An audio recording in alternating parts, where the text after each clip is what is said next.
That is completely disaster. So all feels are disaster. ఏటి సంగతి బాగున్నారు అందరూ. నితిన్ తమ్ముడు సినిమా చూసి వస్తున్నా. ఇది వేణు శ్రీరామ్ ప్రామిస్ కాదు, ఇది మా పేషెన్స్, ఇది జనాల పేషెన్స్. ఇది అంత దరిద్రంగా ఉంది సినిమా అయితే మాత్రం. అమ్మో ఫస్ట్ హాఫ్ అయితే స్లోగా చాలా లాగి అంతే. ఎంసీఏ పార్ట్ 2 కనీసం ఎంసీఏ అయినా చూడగలుగుతాం, ఇదైతే అసలు చూడలేం కూడా.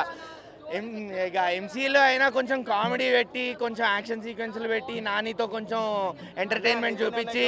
సజెషన్ ఇస్తున్నా, మంచి డైరెక్టర్ని సెలెక్ట్ చేసుకొని కొంచెం లేట్ అయినా మంచి సినిమాలు తీయాలని కోరుకుంటున్నాను. తీస్తాడు. నువ్వు చెప్పు మళ్ళీ తీస్తాడులే. ఫస్ట్ హాఫ్ అయితే చాలా స్లోగా ఉండింది, సీరియల్లా తీశారు. అసలు ఎప్పుడు అయిపోద్దా సినిమా అన్నట్టు అనిపించింది. ఫోన్లు వదిలితే ఒట్టు, మేము ఫోన్లు పట్టుకుని కూర్చున్నాం సినిమాలో, థియేటర్లో అందరూ. జనాల పేషెన్స్ని భయంకరంగా టెస్ట్ చేశారు. కొన్ని బ్యాక్గ్రౌండ్ మ్యూజిక్ బాగుందా, ఏమైనా ఎలివేషన్ సీన్స్ ఉన్నాయా అంటే అది కూడా లేదు అన్న. Kantara cinema, Devara cinema, KGF cinema మొత్తం పట్టుకొచ్చారన్న బ్యాక్గ్రౌండ్ మ్యూజిక్లో. ఏందన్న ఇది, దండమయ్య దూత బాబోయ్ అన్న. నితిన్ ఎంతో ప్రేమగా జనాలకు చెప్పాడు చూడండి అని చెప్పి. కానీ అన్న జనాలు చూడరన్నా, చూడలేరు. నైట్ షో నుంచే థియేటర్లు ఖాళీ అయిపోతాయి.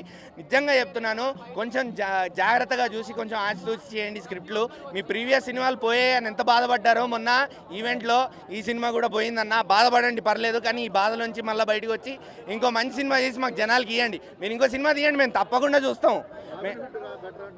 రాబిన్హుడ్ బెటర్ అన్న, నిజంగానే రాబిన్హుడ్ బెటర్ అనిపించింది నాకైతే మాత్రం. ఎందుకంటే సినిమా మరీ సీరియల్లా ఉంది.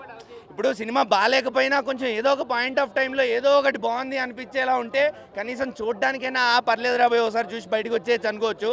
కానీ సినిమా మాత్రం సీరియల్లా ఉండింది. సెకండ్ హాఫ్ అయిపోయాక ఒక 20-30 నిమిషాలు మాత్రం బాగుండింది అంతే. సెకండ్ హాఫ్ తర్వాత ఒక డెలివరీ సీన్ వస్తుంది, పోస్ట్ ఇంటర్వెల్లో ఒక డెలివరీ సీన్ ఉంటుంది. అక్కడ కొంచెం ఎలివేషన్ ఇచ్చి బ్యాక్గ్రౌండ్ మ్యూజిక్ అదొక్క చోట మాత్రం బాగా పడింది. మిగతా సినిమా అంతా వృద్ధా దండగా అంతే. మా డబ్బులు బొక్క, పేషెన్స్ బొక్క, టైం బొక్క, అన్నీ బొక్క. హాయిగా కూర్చొని మీకు ఒప్పుకుంటే ఇంటర్వెల్ తర్వాత వచ్చే సీన్ ఇంట్లో చూసుకోండి అంతే చాలు. ఏమైనా క్వశ్చన్ అడుగుతారా? నేనే చెప్పాలా అన్న?